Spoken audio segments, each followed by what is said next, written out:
మాజీ మంత్రి జనసేన నాయకుడు బాలినేని శ్రీనివాసరెడ్డిపై మరోసారి తీవ్ర స్థాయిలో ధ్వజమెత్తిన ఎమ్మెల్యే దామచల జనార్దన్. 4 సార్లు ఎమ్మెల్యే అన్నావు, 2 సార్లు మినిస్టర్ అంటావు, పిల్లల మీద ఒట్టు వేయమంటావు, సిగ్గు లేదా అని, నిన్ను చూస్తుంటే జాలేస్తుందని ఘాటుగా స్పందించారు. నేను ముందే చెప్పానని, మేము చేస్తున్న అభివృద్ధి పనులు ఏమైనా ఇబ్బందులుంటే మమ్మల్ని ప్రశ్నించాలని, నువ్వు హైదరాబాద్ నుండి ఒంగోలులో ఉండాలని మేము కోరుకుంటున్నామని అన్నారు.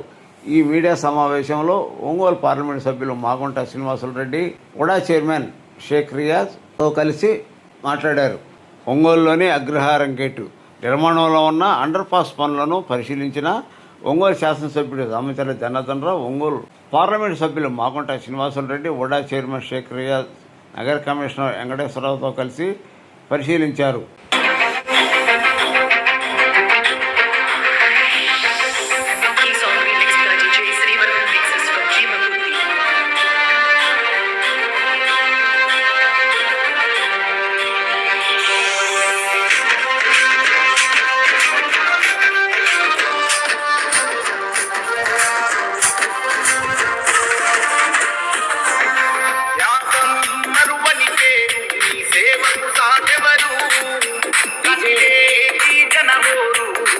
ఐదు సార్లు ఎమ్మెల్యే, 2 సార్లు మంత్రి అనే వ్యక్తులు 5 సార్లు గెలిచి 2 సార్లు మంత్రులు అయిపోయి చేసాను, ఇంత చేసాము అంత అనుకునే వాళ్ళు ఎవరన్నా ఒట్లేస్తారా పిల్లల పైన? ఒట్లు వేయటాలు, లేకపోతే గుడికి వెళ్దామంటాలు, ఇవన్నీ చిల్లర చేష్టలాగా ఉన్నాయి. ఉతికమంటే నేను ఏం చెప్పాను మొన్న, ఆయన మాట్లాడిన దాని మీద మేము క్లారిటీగా ఇచ్చాను. అయ్యా నువ్వు ఇక్కడ ఉండు, హైదరాబాద్లో కాదు, వచ్చేదాను పొద్దున్నే 11ంటికి వచ్చేదాను, మధ్యాహ్నం 3ంటికి వెళ్ళిపోయేది కాదు. నువ్వు ఏడే ఉండు, ఇక్కడే ఉండి ఎవరిదైనా కూడా పొరపాట్లు ఉంటే, నువ్వు కూడా ఎన్డీఏ కూటమి మీద ఉన్నావు, ఎన్డీఏ కూటమి మీద ఉండేటప్పుడు నువ్వు ఎవరన్నా కూడా ఇక్కడ పొరపాటులు జరిగినా, ఎక్కడైనా కూడా కబ్జాలు జరిగినా, ఏ ఇబ్బంది జరిగినా కూడా నువ్వు నిలదీయటానికి నీకు హక్కు ఉంది అని అంత క్లారిటీగా చెప్పాను నేను. మళ్ళీ ఇవాళ వచ్చిన తర్వాత మళ్ళీ నా దగ్గర అవి ఉన్నాయి, ఇవి ఉన్నాయి, నేను అవి చెప్తాను, ఇవి చెప్తాను, ఎందుకు నాకు అర్థం కావట్లా. నువ్వు చెప్పరా స్వామి, నువ్వు ఏడే ఉండు, నీకు ఎవడేం చేశారో నువ్వు చెప్పు అని మేము చెబుతా ఉంటే పొద్దుగూకులు రావటం, ఏదో ఒకటి మాట్లాడటం, వెళ్ళిపోవటం, లేకపోతే మా కొడుకు మీద కొట్టేస్తానంటాం. ఏంటో ఈ భాష ఏంటో మాకు అర్థం కావట్లా. తర్వాత రెండోది మెప్మా అన్నాడు. మెప్మాది కూడా నేను క్లియర్గా చెప్పాము. మెప్మాది ఆల్రెడీ ఎంక్వైరీ చేసాం, నారాయణ గారికి చెప్పాము, అక్కడ కూడా స్టేట్ గవర్నమెంట్ నుంచి కూడా ఎంక్వైరీ చేశారు. ఇక్కడ కలెక్టర్ గారు ఒక 3గురిని కలిపి ఇక్కడ ఎంక్వైరీ చేశారు, జరుగుతుంది. దాని మీద ఉద్యోగస్తులు ఉండే వాళ్ళని తీశారు. తర్వాత బ్యాంక్ వాళ్ళు ఎవరున్నారు, లేకపోతే 19 నుంచి చేసిన ఎవరెవరు ఉన్నారో వాళ్ళందరూ చేస్తారని చెప్పేసి కూడా క్లియర్గా కూడా నేను మొన్న కూడా చెప్పా.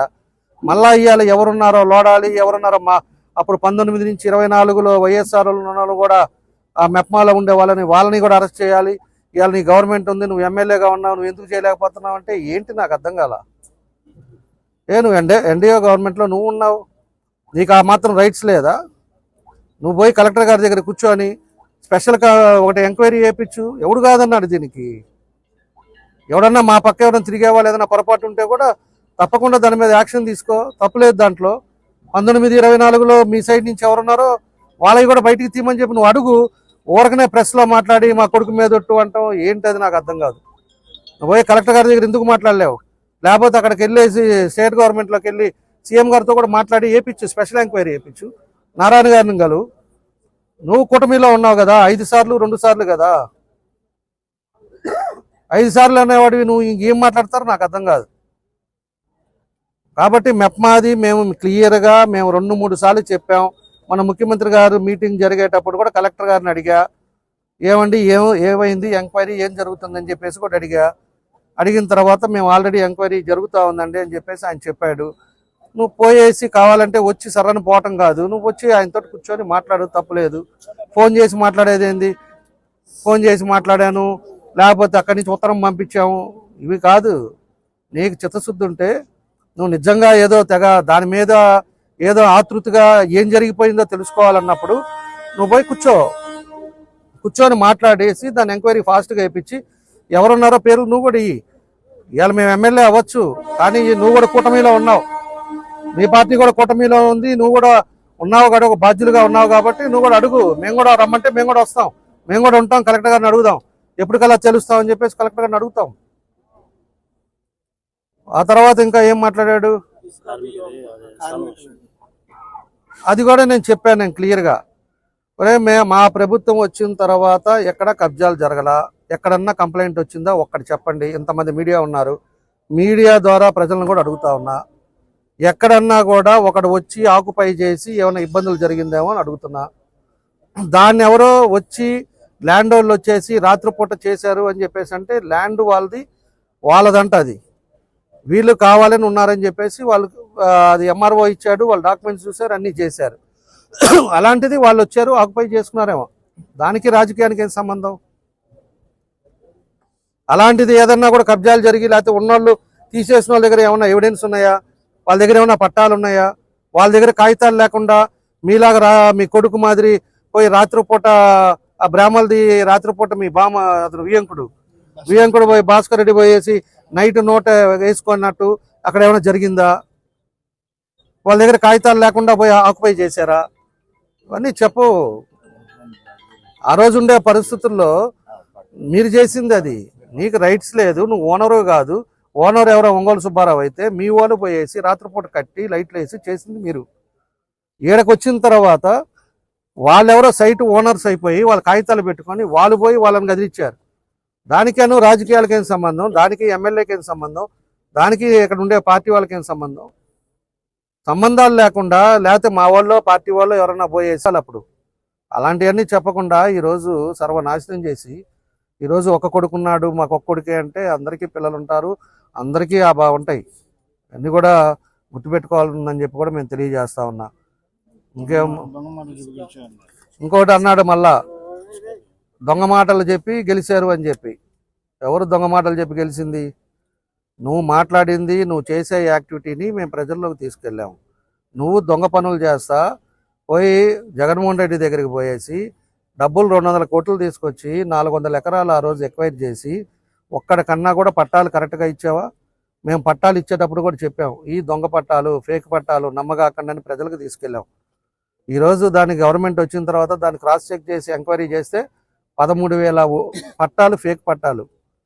వాళ్ళు ఎవరో ఎక్కడున్నారో తెలియదు, వాళ్ళు ఇష్టం వచ్చినట్టు పట్టాలు ఇచ్చేసి ఇందాక ఇప్పుడు ఆర్డీఓ గారు కూడా వచ్చారు, దానికి ఒక ఎంక్వైరీ చేసి దాన్ని మళ్ళీ సీసీఎల్కి పంపించి సీసీఎల్ కూడా క్యాన్సిల్ చేయమని చెప్పి ఇవాళ చెప్పారు.